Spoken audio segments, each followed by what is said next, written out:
السلام علیکم ورحمۃ اللہ وبرکاتہ۔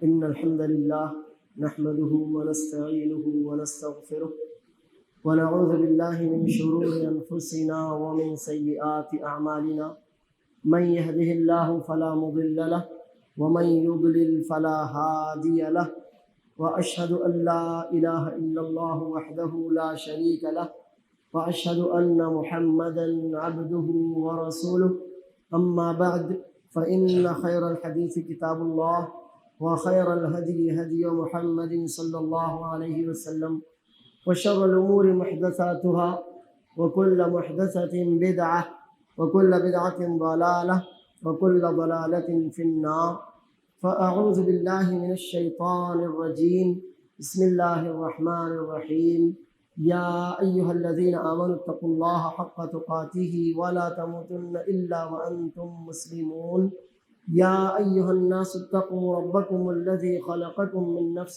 واحدة وخلق منها زوجها وبث منهما رجالا كثيرا ونساء واتقوا الله الذي تساءلون به والأرحام إن الله كان عليكم رقيبا يا أيها الذين آمنوا اتقوا الله وقولوا قولا سديدا يصلح لكم أعمالكم ويغفر لكم ذنوبكم ومن يطع الله ورسوله فقد فاز فوزا عظيما۔ محترم حاضرین، بزرگوں، نوجوانوں، معصوم بچوں اور باوقار پردہ نشین قابل احترام ماؤں، بہنوں اور بیٹیوں، عنوان آپ نے سنا، خلافت بنو امیہ اور امت پر اس خلافت کے یا ان خلفاء کے احسانات۔ حق تو یہ ہے کہ رسول اللہ صلی اللہ علیہ وسلم کے بعد جب خلافت النبوہ کی مدت پوری ہوئی تو اس وقت بڑے نیک لوگ موجود تھے۔ رسول اللہ صلی اللہ علیہ وسلم کے صحابہ کرام موجود تھے۔ رسول اللہ صلی اللہ علیہ وسلم کے یہاں آپ کی آغوش تربیت میں تربیت پانے والے صحابہ کرام رضی اللہ عنہم موجود تھے۔ اس وقت جب خلافت علی منہاج النبوہ مکمل ہوتی، ابو بکر صدیق رضی اللہ عنہ، عمر بن خطاب رضی اللہ عنہ، عثمان بن عفان رضی اللہ عنہ، علی بن ابی طالب رضی اللہ عنہ اور حسن بن علی بن ابی طالب رضی اللہ عنہما، کل 5 خلفاء ہوئے جن کی خلافت کو امت خلافت علی منہاج النبوہ تسلیم کرتی۔ رسول اللہ صلی اللہ علیہ وسلم کی دراصل یہ پیشن گوئی تھی، خلافت النبوۃ بعدی 30 سنۃ ثم تکون ملکا، میرے بعد خلافت جو نبوی منہج پر، نبوی طور طریق پر قائم رہے گی، 30 سالوں تک ہوگی۔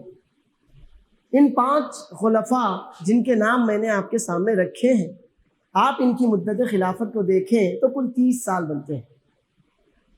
رسول اللہ صلی اللہ علیہ وسلم کے نواسے حسن بن علی، جو یقینی طور پر سید کہلانے کے حقدار ہیں، اور حقیقت یہی ہے کہ حسن اور ان کی نسل ہی سید ہے۔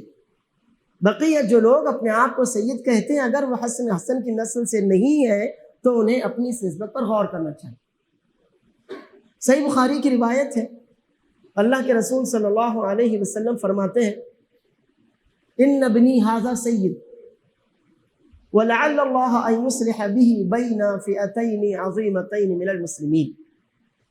رسول اللہ صلی اللہ علیہ وسلم ممبر پر تشریف فرما تھے، آپ کے بازو میں، آپ کے پہلو میں آپ کے بڑے نواسے علی کے بڑے بیٹے حسن رضی اللہ عنہ موجود تھے۔ نبی کریم صلی اللہ علیہ وسلم انہیں دیکھتے، صحابہ کرام کو دیکھتے، پھر اپنے اس پیارے معصوم سے نواسے کو دیکھتے اور صحابہ کرام رضی اللہ عنہم کو دیکھتے، اور اسی اسنا میں پھر آپ نے فرمایا کہ میرا یہ بیٹا حسن یہ سید ہے، اور بہت امید ہے کہ اللہ عز و جل اس کے ذریعے مسلمانوں کی دو بڑی جماعتوں میں صلح کروائے گا، اور ایسا ہی ہوا۔ علی رضی اللہ عنہ کی شہادت کے بعد جب حسن بن علی رضی اللہ عنہما خلیفہ تسلیم کیے گئے، اور یہ اندیشہ ہوا کہ اگر یہی سلسلہ جاری رہا تو معاویہ اور حسن کے نام پر امت دو گروہوں میں بٹی رہے گی، جیسے کہ عثمان رضی اللہ عنہ کی شہادت کے بعد امت دو گروہوں میں بٹ گئی تھی۔ تو حسن رضی اللہ عنہ نے معاویہ رضی اللہ عنہ کے حق میں خلافت سے دستبرداری کا اعلان کیا، اور پھر پوری امت نے مل کر معاویہ بن ابی سفیان رضی اللہ عنہما کو اپنا خلیفہ تسلیم کر لیا۔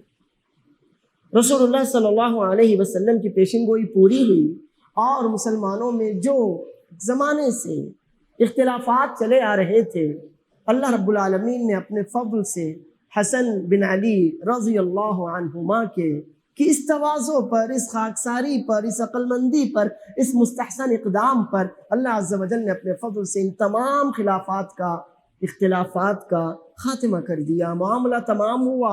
اور جیسے امت عثمان رضی اللہ عنہ کے زمانے میں ایک خلیفہ کے نام پر اکٹھا تھی، حسن بن علی رضی اللہ عنہ کے خلافت سے دستبرداری اور معاویہ رضی اللہ عنہ کو خلیفہ تسلیم کر لیے جانے پر امت دوبارہ سے اسی طرح اکٹھا ہو گئی، کلمہ ایک ہوا، آرزویں ایک ہوئیں، جو کچھ اختلافات شیطان نے ڈال رکھے تھے ان سب کا خاتمہ ہوا۔ اب یہاں سے بنو امیہ کی خلافت شروع ہوتی، 41 ہجری 25 ربیع الاول، سن 41 ہجری 25 ربیع الاول کو معاویہ بن ابی سفیان رضی اللہ عنہما کے ہاتھ پر تمام مسلمانوں نے خلافت کی بیعت کی۔ اس خلافت کو خلافت بنو امیہ یا اموی خلافت کیوں کہتے ہیں؟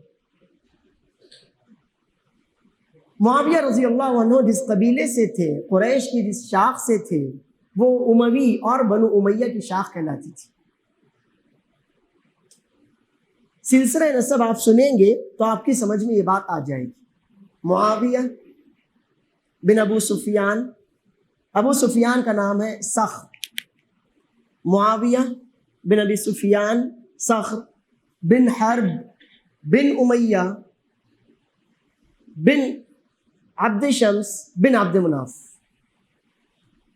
معاویہ بن ابی سفیان صخر بن حرب بن امیہ، اور امیہ سے آگے چل کر بنی امیہ بن عبد شمس بن عبد مناف، یہاں پر نبی صلی اللہ علیہ وسلم کا بھی نسب مل جاتا ہے۔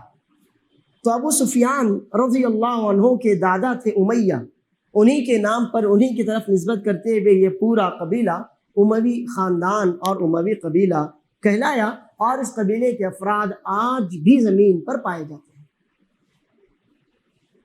اب چنانچہ معاویہ رضی اللہ عنہ کے ہاتھوں پر جب خلافت کی بیعت ہوئی، انہیں تمام لوگوں نے، حسین نے اور حسین کے گھر والوں نے بھی، حسین نے اور حسین کے گھر والوں نے بھی، تمام لوگوں نے بغیر کسی اختلاف کے، بغیر کسی لڑائی جھگڑے کے جب معاویہ رضی اللہ عنہ کو خلیفہ تسلیم کر لیا، تو یہاں سے خلافت بنو امیہ کا آغاز ہوتا ہے۔ سن ہے 41 ہجری اور مہینہ ہے ربیع الاخر۔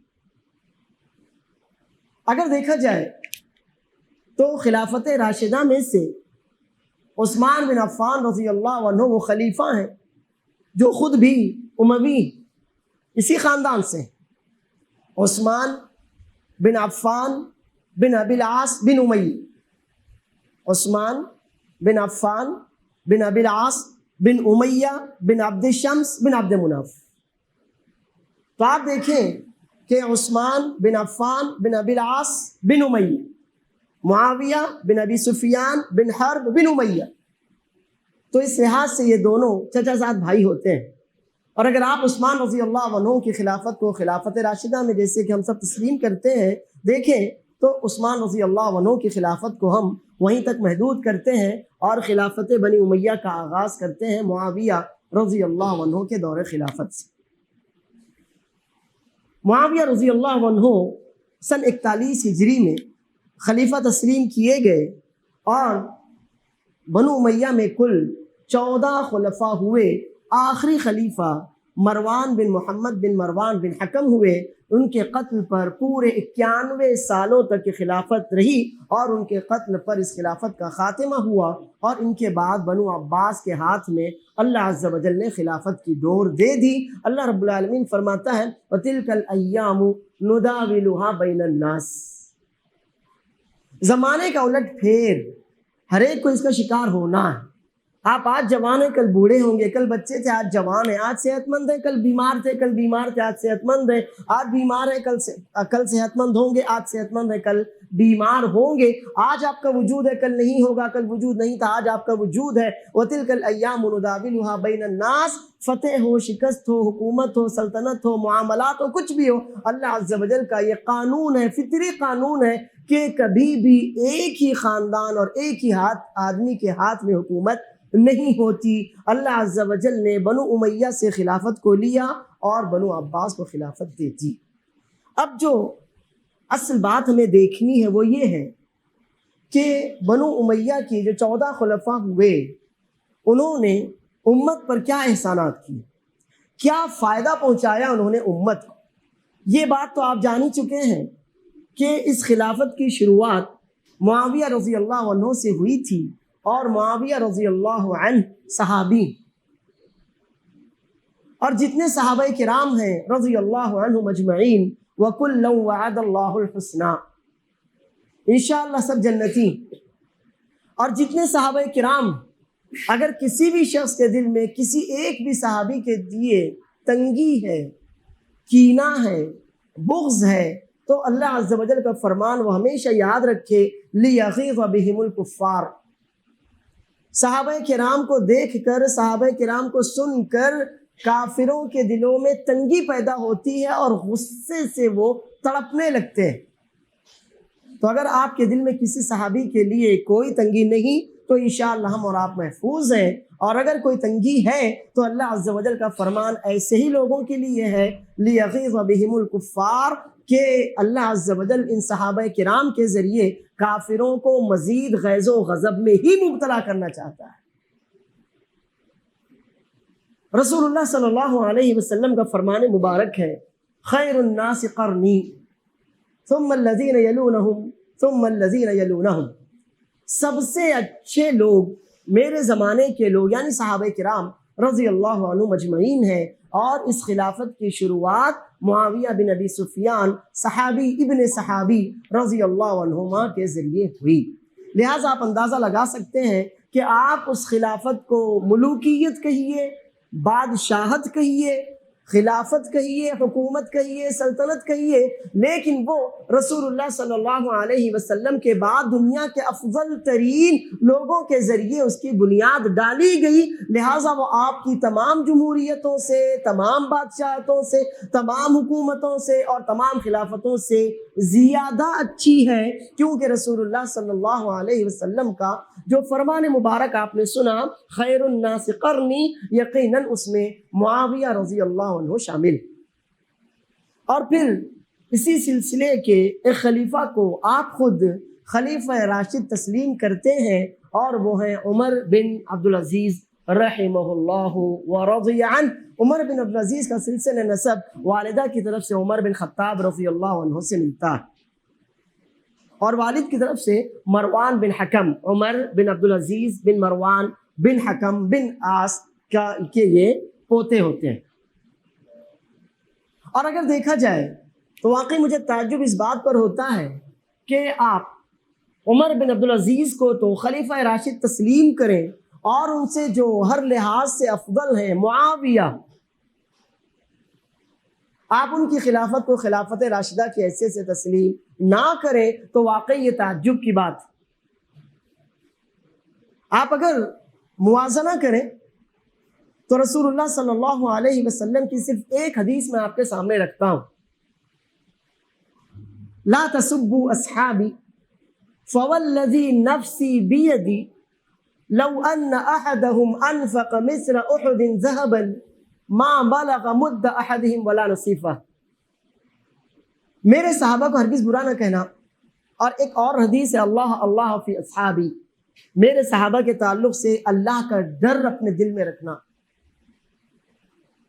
اس ذات کی قسم جس کے ہاتھ میں نبی صلی اللہ علیہ وسلم قسم کھا رہے ہیں، اس ذات کی قسم جس کے ہاتھ میں میری جان، اگر تم میں سے کوئی احد پہاڑ جتنا سونا بھی خرچ کر دے اللہ کی راہ میں، اگر تم میں سے کوئی احد پہاڑ جتنا سونا بھی خرچ کر دے، اور کسی بھی صحابی نے ایک مٹھی، 2 مٹھیاں، 5 کلو، آدھا کلو اناج بھی خرچ کیا ہو، تو آپ کا وہ احد پہاڑ جتنا سونا بھی ان صحابی کی آدھی مٹھی، 1 مٹھی جتنے اناج تک کے اجر کو، ثواب کو، فضیلت کو نہیں پہنچ سکتا. تو یہ فرق تمام صحابہ کرام اور ان کے بعد والوں میں ہے. تو معاویہ رضی اللہ عنہ صحابی ہیں، اور عمر بن عبدالعزیز رحمہ اللہ تابعی ہیں، صحابی نہیں ہیں. اب آئیے، میں نے آپ کے لیے ایک ترتیب دیا، ان سارے نکات کو، پوائنٹس کو میں نے مرتب کیا ہے کہ جو ان خلفاء نے اپنے دور حکومت میں مسلمانوں کے اور اپنی رعایا کے لیے کیسے کیسے اصلاح کے کام کیے. اور آپ سوچیے اس زمانے میں آج سے 1400 سال پہلے انہیں ان کاموں کو کرنے کے لیے کتنی زیادہ محنتیں کرنی پڑی ہوں گی. مسلمانوں کو تہذیب، تمدن، ہر چیز، ہر سلیقہ سکھانے کے لیے انہوں نے جو بھی کیا، ان تمام باتوں کو میں نے آپ کے لیے پوائنٹس میں مرتب کیا ہے. دھیان دیجئے، توجہ دیجئے. سب سے پہلے معاویہ بن ابی سفیان رضی اللہ عنہما، ان کے دور میں فتوحات ہوئیں. آپ کو شاید یاد ہوگا، میں نے آپ سے کہا تھا کہ عثمان بن عفان رضی اللہ عنہ کی شہادت تک مسلمانوں کی فتوحات کا سلسلہ جاری رہا. لیکن جیسے ہی ان کی شہادت ہوئی اور امت 2 گروہوں میں بٹ گئی، ایک گروہ نے علی رضی اللہ عنہ کو خلیفہ تسلیم کر لیا، اور دوسرا گروہ ابھی بھی تسلیم کرنے پر آمادہ نہ تھا، حتیٰ کہ علی رضی اللہ عنہ عثمان رضی اللہ عنہ کے قاتلوں سے بدلہ لیں، انتقام لیں، قصاص لیں. اور پھر اسی میں آگے چل کر 40 ہجری رمضان میں علی رضی اللہ عنہ کی شہادت ہو گئی. تو یہاں تک اسلام اور مسلمانوں کی فتوحات کا سلسلہ رکا رہا. لیکن اس کے بعد جب امت نے معاویہ رضی اللہ عنہ کو خلیفہ کی حیثیت سے متفقہ طور پر تسلیم کر لیا، تو معاویہ رضی اللہ عنہ نے دوبارہ سے فتح کا سلسلہ جاری کیا. چنانچہ مشرق میں ہندوستان، یعنی آج کا ہندوستان نہیں، اس زمانے کا ہندوستان جس کی سرحدیں افغانستان تک پھیلی ہوئی تھیں، اس میں معاویہ رضی اللہ عنہ نے محلب بن ابی صفرہ کو ایک لشکر کے ساتھ ہندوستان، یعنی وہی جو میں نے آپ کو بتایا، روانہ کیا. انہوں لاہور تک آئے، ملتان اور کابل کے درمیان کے کئی علاقے انہوں نے فتح کیے. اس کے بعد مغرب میں، ویسٹ میں، شمالی افریقہ، شمال یعنی نارتھ افریقہ کی فتح. عقبہ بن نافع ایک مشہور سپہ سالار تھے، انہیں افریقہ کے حالات سے اچھی واقفیت تھی. معاویہ رضی اللہ عنہ نے انہیں شمالی افریقہ کا گورنر مقرر کیا اور 10,000 فوجیوں کے ساتھ ان علاقوں کی طرف روانہ کیا. انہوں نے وہاں کے کئی علاقوں کو فتح کیا. بربر قوم مسلمان ہوئی اور انہوں نے وہاں پر قیروان نامی ایک شہر بسایا جو بعد میں فوجی چھاؤنی بنا.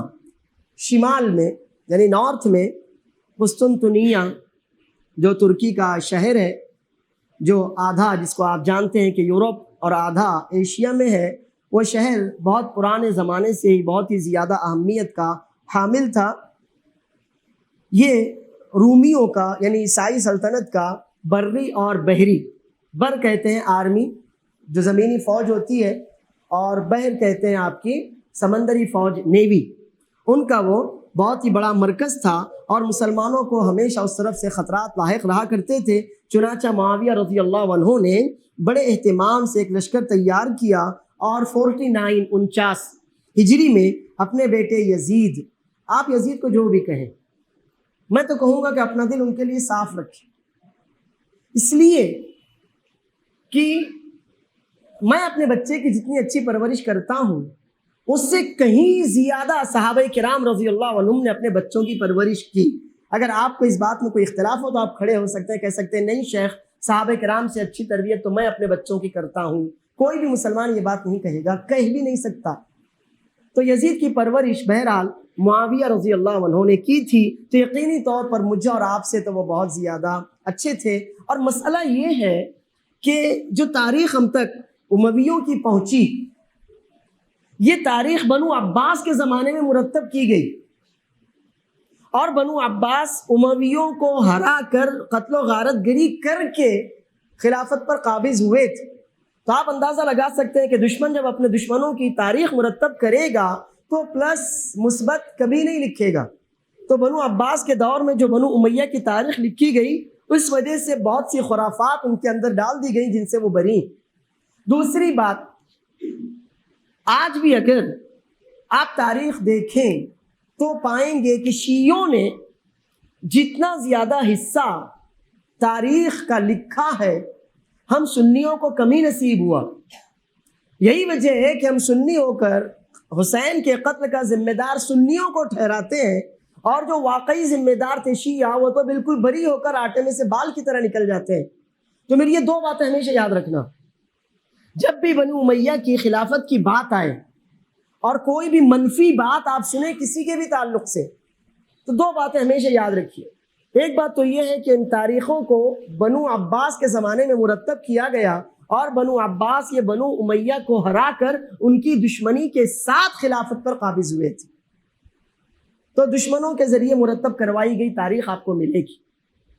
اور دوسری بات، یہ تاریخیں جو مرتب کی گئی ہیں یہ شیعوں نے اور ان کے ہم نواؤں نے مرتب کی ہیں۔ ہم سنیوں نے تاریخ پر کبھی بہت زیادہ دھیان ہی نہیں دیا۔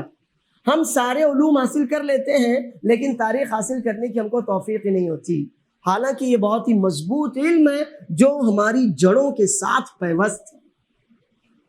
اب رہا مسئلہ یزید کا، ہم اس کو یہیں پر روک دیتے ہیں اور آگے بڑھتے ہیں۔ بس ایک بات تھی جسے بتانا میں نے آپ کے لیے ضروری سمجھا تھا۔ تو معاویہ رضی اللہ عنہ نے اپنے بیٹے یزید کی قیادت میں قسطنطنیہ پر حملے کے لیے ایک بڑا سا بیڑا، فوجی بیڑا بھیجا تاکہ رومیوں کا خطرہ ہمیشہ کے لیے ختم کر دیا جائے۔ اور ثواب کی غرض سے اس مہم میں بہت سے صحابہ کرام رضی اللہ عنہم بھی شریک تھے، جن میں ابو ایوب انصاری رسول اللہ صلی اللہ علیہ وسلم کے میزبان بھی تھے، اور اسی جنگ میں دوران محاصرہ ان کی وفات ہو گئی تھی۔ معاویہ رضی اللہ عنہ نے جو اہم ترین اصلاحی کام کروائے، ایک تو یہ سب سے پہلا کام، عثمان رضی اللہ عنہ کے زمانے میں معاویہ رضی اللہ عنہ نے انہیں لکھا تھا کہ الحمدللہ بری فوج تو ہماری بہت مضبوط ہے، لیکن رومیوں کے پاس بحری یعنی نیوی فوج کے دستے بھی ہیں، اور یہ بات ہمیشہ یاد رکھیے آپ، کل کو اللہ عز و جل آپ میں سے کسی کو حکومت دے، سیاست میں کوئی وہ مقام اپنا بنائے، تو ہمیشہ یاد رکھیے کہ جو سمندری گزرگاہیں ہوتی ہیں ان کی اپنی بہت زیادہ اہمیت ہوتی ہے۔ وہ ملک جو سمندری راستوں کو مضبوط کرتا اور ان پر اپنا جتنا زیادہ قبضہ جماتا ہے، اس کے لیے فتوحات کے اتنے ہی زیادہ راستے کھلتے ہیں۔ معاویہ رضی اللہ عنہ بہت ہی زیادہ دور اندیش، سمجھدار، بہت ہی زیادہ بردبار، حلیم شخص تھے، سیاست کے ماہر تھے۔ معمولی بات نہیں کہ بنو ہاشم نے یا حجاز کے لوگوں نے بھی معاویہ رضی اللہ عنہ کی خلافت کو بغیر کسی اختلاف کے تسلیم کیا۔ تو معاویہ رضی اللہ عنہ نے عثمان رضی اللہ عنہ کو لکھا تھا کہ رومیوں کی طرف سے سمندری خطرات لاحق ہوتے ہیں، لہٰذا مجھے بحری بیڑا تیار کرنے کی اجازت دی جائے۔ عثمان رضی اللہ عنہ نے پہلے تو صاف منع کر دیا تھا، لیکن اس کے بعد جب معاویہ نے تفصیل سے لکھا کہ اس کی کیا اہمیت ہے، میں کیوں آپ سے اصرار کے ساتھ یہ درخواست کر رہا ہوں، تو عثمان رضی اللہ عنہ نے انہیں اجازت دی۔ چنانچہ معاویہ رضی اللہ عنہ وہ پہلے فرد ہیں جنہوں نے مسلمانوں کو نیوی فوج دی، بحری بیڑا دیا، اور پھر اپنے زمانے میں انہوں نے اس فوج کو اتنی زیادہ ترقی دی کہ ان کے زمانے میں جنگی جہازوں کی تعداد 1700 1700 تک پہنچ چکی تھی۔ کشتیاں نہیں، جنگی جہازوں کی تعداد 1700 تک پہنچ چکی تھی۔ دوسری بات، امن و امان قائم کرنے کے لیے انہوں نے سپاہیوں کا دستہ جو آج ہم پولیس کے نام سے جانتے ہیں انہوں نے متعارف کروایا اور اسے ہمیشہ متحرک رکھتے تھے، موبائل ہمیشہ اسے وہ متحرک رکھتے تھے۔ تیسری بات، انہوں نے پوسٹ آفس کا سسٹم دیا، اسے مضبوط کیا، اور انہوں نے یہ کیا کہ ملک بھر میں ہر تھوڑی تھوڑی دور پر تیز رفتار گھوڑے اور سرکاری آدمی تیار رہتے تھے جو ایک علاقے کے خطوط دوسرے علاقے تک پہنچاتے تھے۔ یہ معاویہ رضی اللہ عنہ کے مختصر سے کام تھے۔ معاویہ رضی اللہ عنہ کے بعد ان کے فرزند یزید بن معاویہ خلیفہ بنے، اور ان کی خلافت پر زیادہ بحث کرنے کی ابھی ضرورت نہیں ہے۔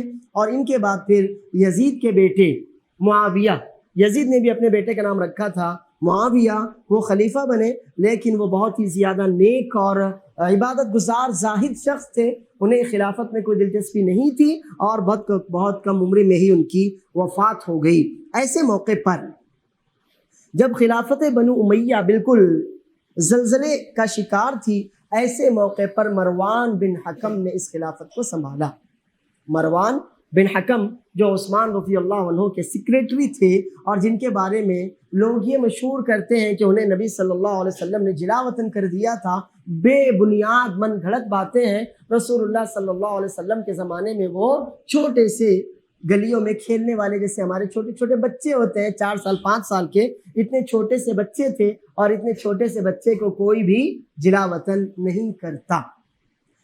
مروان نے خلافت کو دوبارہ سے زندگی دی، اور پھر لیکن وہ زیادہ دن حیات نہیں رہ سکے، 9 مہینے ان کی خلافت رہی اور ان کی وفات ہو گئی۔ اب ان کے بعد مروان کے بیٹے عبد الملک بن مروان کا دور آتا ہے، اور آپ دیکھیے کہ انہوں نے کون سے اہم کارنامے کیے۔ سب سے پہلا ان کا جو کارنامہ ہے وہ ہے اسلامی سکہ ایجاد کی، کرنسی۔ اس کے لیے انہوں نے ڈیمسکس کو ہم اردو اور فارسی والے دمشق کہتے ہیں، اور عربی میں اس کو دمشق کہا جاتا ہے۔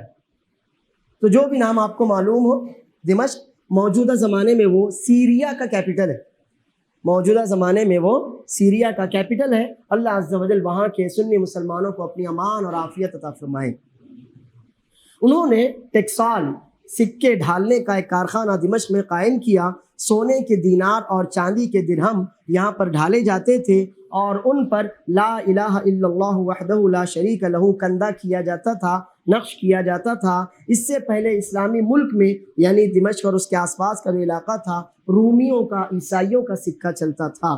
اس کے بعد خارجی، یہ وہ لوگ ہیں عجیب کہ جو کافروں کو چھوڑ کر مسلمانوں سے ہی لڑتے ہیں، انہیں کافروں کا کفر نظر نہیں آتا، لیکن اگر آپ نے نماز چھوڑی تو آپ کافر، آپ نے جھوٹ بولے تو آپ کافر، آپ نے یہ کیا تو یہ کافر، یہ حکومت کافر، وہ کافر، بس ان کو خارجی کہتے ہیں۔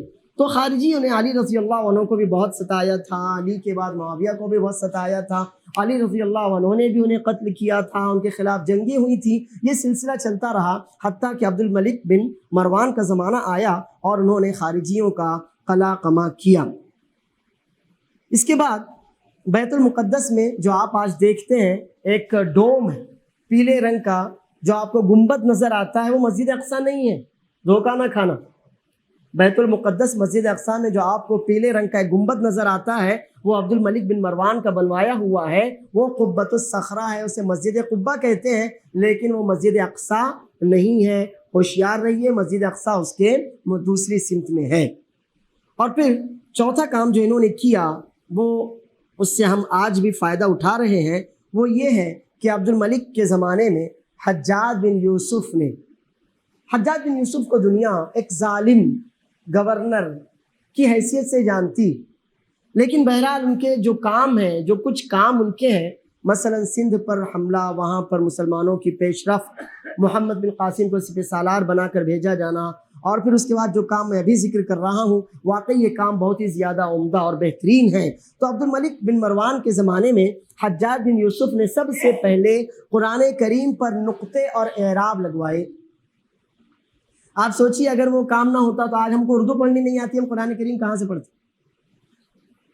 حجاج بن یوسف نے قرآن کریم پر نقطے اور اعراب یعنی زبر، زیر پیش، تشدید، جزم لگوائے۔ عربوں کو اس کی ضرورت نہیں تھی، ہم کو تھی۔ تو انہوں نے یہ بڑا احسان کیا، قیامت تک انشاءاللہ اس کا اجر ان لوگوں کو ملتا رہے گا۔ اور اس کے بعد نمبر 5، عربی زبان کو پورے ملک کی سرکاری زبان قرار دیا گیا، اور ہونا بھی چاہیے۔ سرکاری کیا، یہ تو اس زبان کا ہم سے دینی تعلق ہے، دین اللہ عز و جل کا کلام پاک اور رسول اللہ صلی اللہ علیہ وسلم کی احادیث یا صحابہ کرام رضی اللہ عنہم کے آثار جو کچھ بھی ہے وہ اسی زبان میں ہے، اور اس زبان سے عدم واقفیت کی وجہ سے ہم مسلمانوں میں شرک، بدعات اور خرافات یہاں ان عجمی مسلمانوں میں بہت تیزی سے پروان چڑھتی چلی جاتی ہے۔ ان کے بعد ولید بن عبد الملک بن مروان کے بیٹے ولید بن عبد الملک خلیفہ بنے۔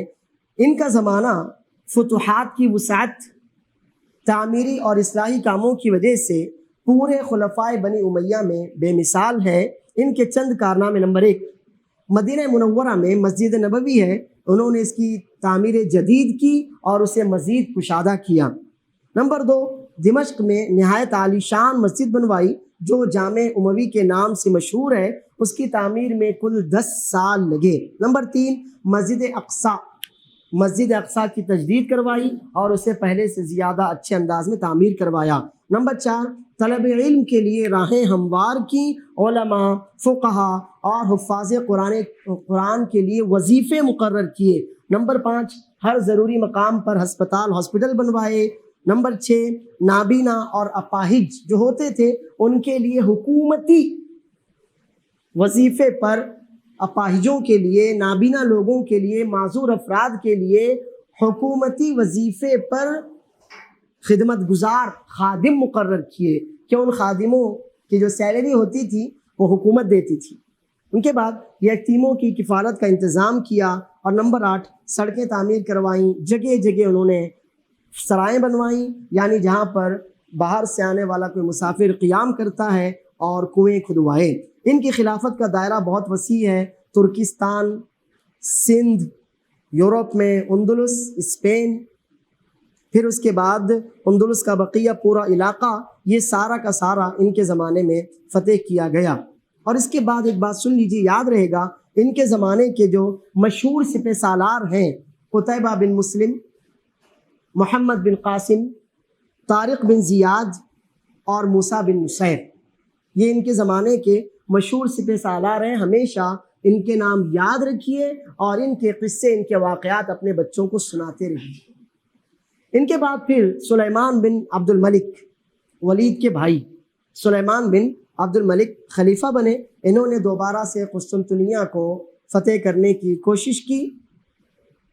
معاویہ رضی اللہ عنہ کے زمانے میں اس پر فوج کشی ہوئی تھی، محاصرہ کیا گیا تھا، لیکن کوشش ناکام ہوئی تھی۔ یہاں بھی سلیمان بن عبد الملک کی کوشش بھی ناکام ہوئی، لیکن بہرحال انہوں نے اس کے لیے کوشش کی تھی۔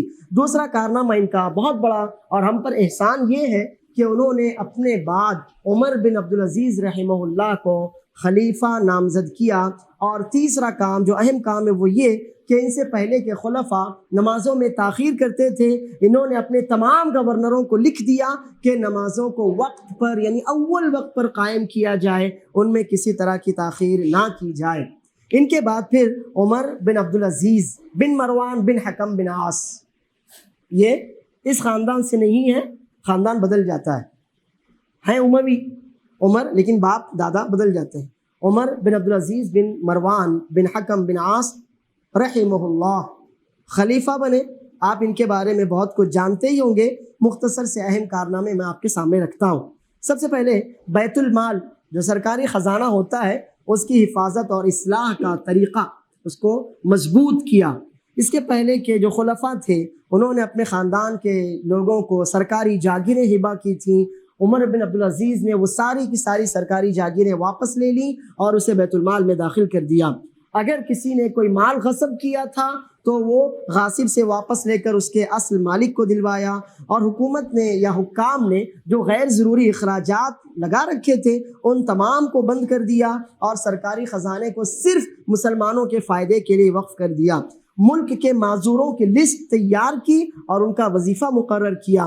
ذمی یعنی وہ کافر جو مسلم اسلامی حکومت میں جزیہ ٹیکس دے کر رہتے ہیں، تو ان کے ساتھ نرمی کا برتاؤ کیا۔ جو ذمی اسلام قبول کر لیتا اس کا جزیہ معاف کر دیتے۔ تو ان کے گورنروں نے لکھا کہ آپ کے جزیہ معاف کرنے کی وجہ سے بہت تیزی سے لوگ اسلام قبول کر رہے ہیں، اس طرح سے تو سرکاری خزانہ خالی ہو جائے گا۔ تو انہوں نے جواب لکھا کہ اللہ نے اپنے نبی صلی اللہ علیہ وسلم کو معلم اور ہادی بنا کر بھیجا، ٹیکس وصول کرنے والا بنا کر نہیں بھیجا، لہٰذا لوگوں کے اور اسلام کی راہ میں رکاوٹ نہ بنو۔ اور پھر انہوں نے دیکھا کہ جتنے بھی ایسے گورنر تھے یا جو بھی حکام تھے جو ظلم کرتے تھے یا سنگ دل تھے، تو ان تمام کو بالکل ایک ہی مرحلے میں برطرف کر دیا اور ان کی جگہ نرم دل حکام کو انہوں نے متعین کیا۔ اور ایک بڑا کام، احادیث کا ذخیرہ جو آج آپ دیکھ رہے ہیں، موطا امام مالک، صحیح بخاری، صحیح مسلم، سنن ترمذی، سنن ابی داؤد، جو بھی ذخیرہ آپ دیکھ رہے ہیں، تو احادیث کے ذخیرے کو لکھنے کی اور مرتب کرنے کی جو رائے تھی وہ عمر بن عبدالعزیز رحمہ اللہ کی ہی تھی۔ انہوں نے اپنے گورنروں کو لکھا تھا کہ جتنے بھی علماء ہیں، محدثین ہیں، ان تمام کو پابند کیا جائے کہ رسول اللہ صلی اللہ علیہ وسلم کی احادیث جمع کر کے لکھ کر ڈھونڈ کر تلاش کر کے جمع کر لی جائیں اور انہیں محفوظ کر لیا جائے، تاکہ احادیث جو اسلام کا قرآن کریم کے ساتھ ساتھ ایک بڑا مصدر ہے، ذریعہ ہے، وہ ضائع نہ ہو سکے اور بہت زیادہ لوگوں کو اس میں خلط ملط کرنے کی گنجائش نہ مل سکے۔ عمر بن عبدالعزیز کا جو انتظام کا طریقہ تھا اس کو بھی آپ سن لیجئے۔ ایک تو یہ ہے کہ انہوں نے حق کو غالب کیا، عدل و انصاف کو عام کیا، اس لیے بہت سے غیر مسلم بھی مسلمان ہوئے اور سندھ کے بہت سے راجاؤں نے اسلام قبول کیا۔ غربت ختم ہو گئی، ان کے زمانے میں غربت ختم ہو گئی، رعایا آسودہ حال ہو گئی، یہاں تک کہ سرکاری خزانہ بیت المال سے بھر گیا، لیکن بہت زیادہ لینے والے لوگ باقی نہ رہے۔ ان کے زمانے میں زکوٰۃ جمع کرنے کا نظام بہت ہی مضبوط کیا گیا اور اس زکوٰۃ جمع کرنے کی وجہ سے بھی مسلمانوں کو اور بیت المال کو بہت زیادہ فائدہ پہنچا۔ ان کے زمانے میں مسلمانوں نے فرانس پر حملہ کیا اور فرانس کا 1/3 1/3 علاقہ اسلامی مملکت میں شامل کر لیا گیا، لیکن زیادہ دن یہ حیات نہ رہ سکے اور اللہ عز و جل کی قضا و قدر کہ 1 سال سے کچھ زائد ان کی خلافت رہی اور 101 ہجری میں ان کی وفات ہو گئی۔ ان کے بعد خلافت بنو امیہ زوال کا شکار ہوئی۔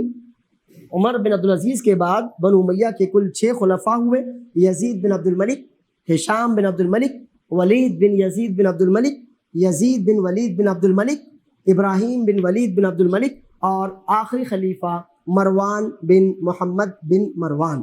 ان میں ہشام بن عبد الملک بہت ہی زیادہ مضبوط خلیفہ تھے، 20 سالوں تک انہوں نے حکومت کی۔ ان کی خلافت تقریباً عبد الملک اور ولید کی طرح تھی، لیکن پھر ان کی وفات کے بعد خلافت ڈاواڈول ہونے لگی اور مروان بن محمد بن مروان کے آنے تک بنو عباس نے اس خلافت کو اکھاڑ پھینکا۔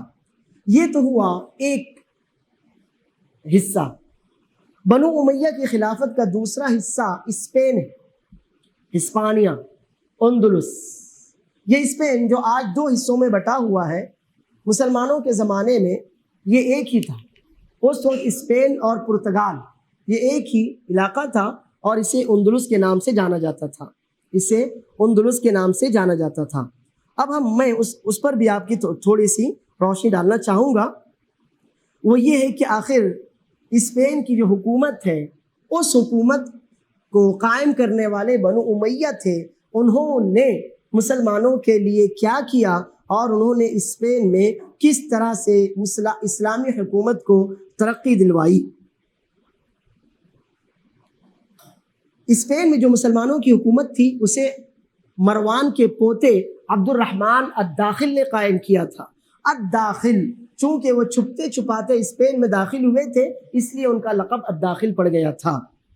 انہوں نے اندلس میں جو حکومت قائم کی اس کے لیے انہیں بہت زیادہ تکلیفیں اٹھانی پڑیں. ظاہر ہے کہ ان کا وہاں کوئی نہیں تھا، نہ اللہ کے علاوہ کوئی مددگار تھا، لیکن اگر آدمی ہمت کر لے تو اللہ عز و جل کی طرف سے اس کی مدد بھی کی جاتی ہے، اور انہوں نے اللہ عز و جل کی مدد سے اسپین میں مسلمانوں کی حکومت قائم کی.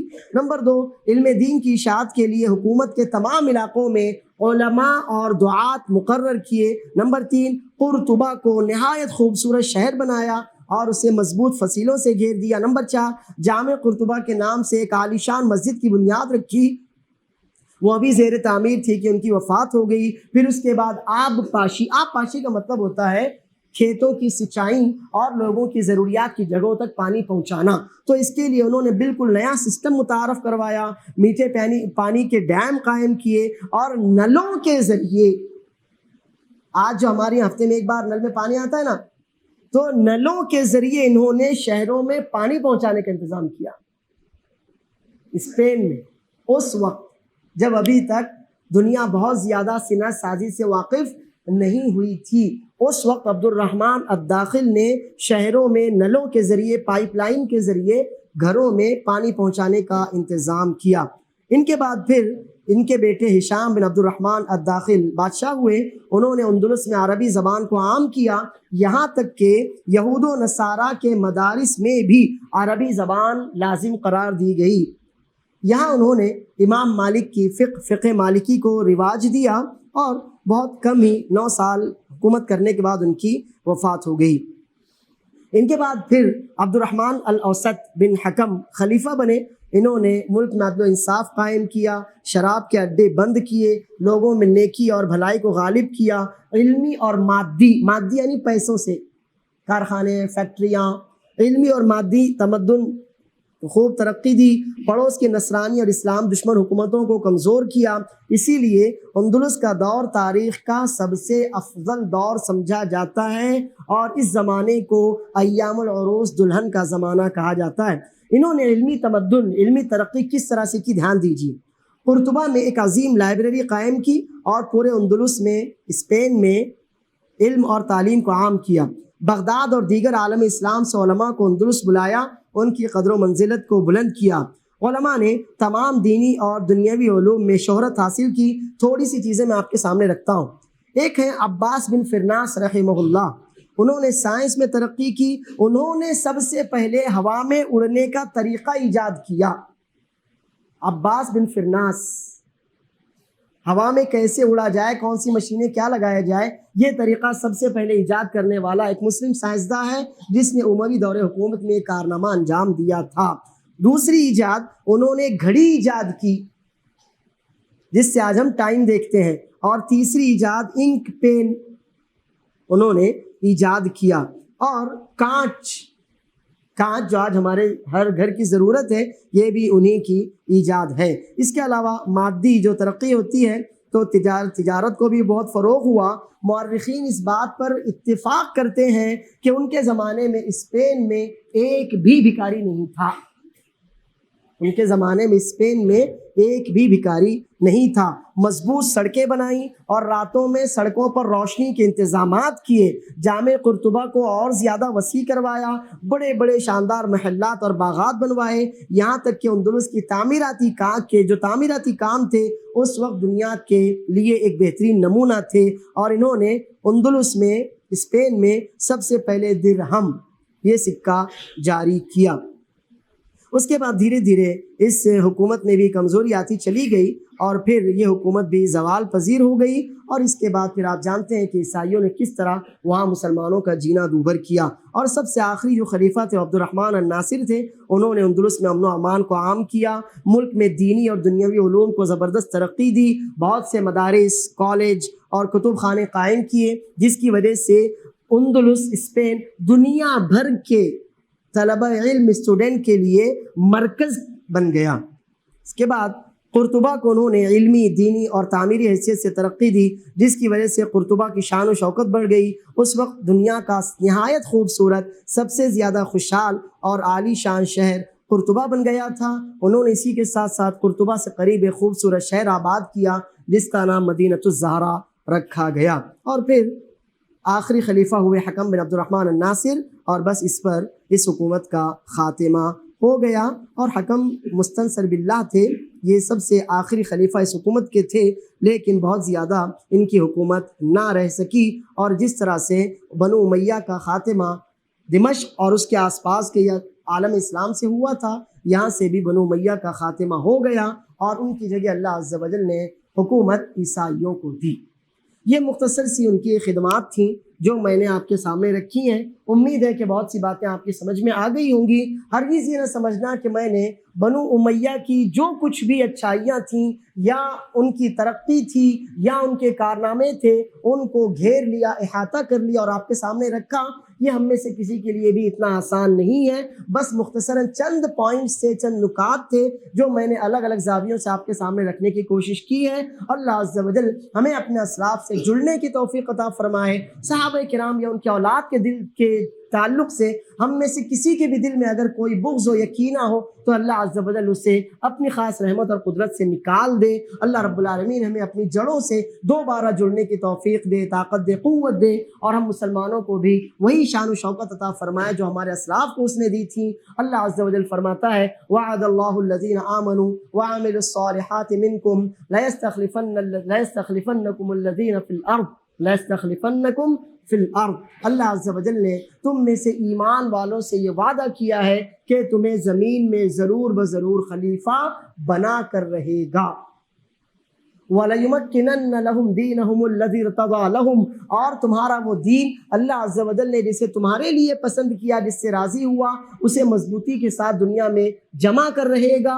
وَلَيُبَدِّلَنَّهُمْ مِنْ بَعْدِ خَوْفِهِمْ أَمْنًا، اور اگر وہ کسی ڈر یا خوف یا دہشت کے شکار تھے تو اللہ عز و جل اپنے فضل سے انہیں امن و امان عطا کر کے رہے گا، زمین میں خلیفہ بنائے گا، اسلام کو پوری زمین میں مضبوطی کے ساتھ بٹھا دے گا، اور تمہارے ہر طرح کے خوف اور دہشت کو امن و امان اور عافیت سے بدل دے گا۔ لیکن یعبدوننی لا یشرکون بی شیئا، ایک ہی کام انہیں کرنا پڑے گا، وہ یہ کہ اللہ عز و جل کی عبادت کریں، اللہ کے ساتھ کسی کو شریک نہ کریں، اور اللہ عز و جل کی عبادت رسول اللہ صلی اللہ علیہ وسلم کی اطاعت کے ساتھ جڑی ہوئی ہے۔ اللہ عز و جل ہمیں بھی زمین میں خلیفہ بنائے، اور اس کے لیے جو جو کام ضروری ہوتے ہیں اللہ عز و جل ہمیں ان اسباب کو اختیار کرنے کی بھی توفیق دے۔ آمین۔ وآخر دعوانا الحمد للہ رب العالمین، والسلام علیکم ورحمۃ اللہ وبرکاتہ۔